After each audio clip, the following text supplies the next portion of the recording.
Here we are, 2-minute drill. Today we're going to talk about the 10-3-2-1-0 method to improve sleep. Now the first out of the gate is 10. That's 10 hours since your last sip of caffeine to when you go to sleep. So count backwards 10 hours when you finish your coffee or whatever you're using for caffeine, and ensure that there's a 10-hour gap between that last sip and when you decide to go to bed. Right? The 3 stands for 3 hours before bed. We're going to stop taking in food, or that's when our last big heavy meal is going to be 3 hours prior to when our head hits the pillow. Now again, some people like to have pre-bed snacks, smaller snacks we talked about in the past, and I'll do a 2-minute drill on that as well. But that big meal, that last meal of the day is 3 hours out.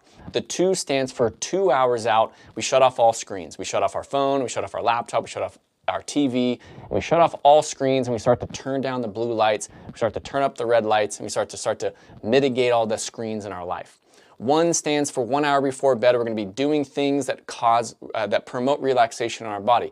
Be that meditation, be that a journal, be that talking with our significant other or our partner. Maybe we're fornicating, maybe we're having a good time that hour before bed, help promote some better sleep, right?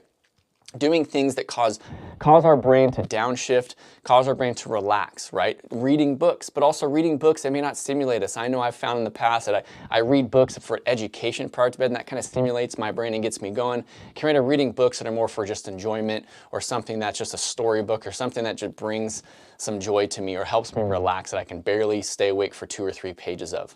Right? And understand that 0 is 0 snoozes the next morning. 1, because if we do all these things prior to this, we won't need to snooze, but knowing that snoozing is just going to make it harder for us to wake up. 1, because our body's going to fall back into a sleep cycle, and then we're going to be very groggy, but it also holds you accountable that if we're going to do 10, 3, 2, 1, then we're going to hold ourselves accountable, wake up the next morning, 0 snoozes, so we can go out and crush our day. Again, I hope this helps. This is something quick, easy, you can do every single night to really impact your sleep and really improve energy throughout the day. We'll check you in the next one.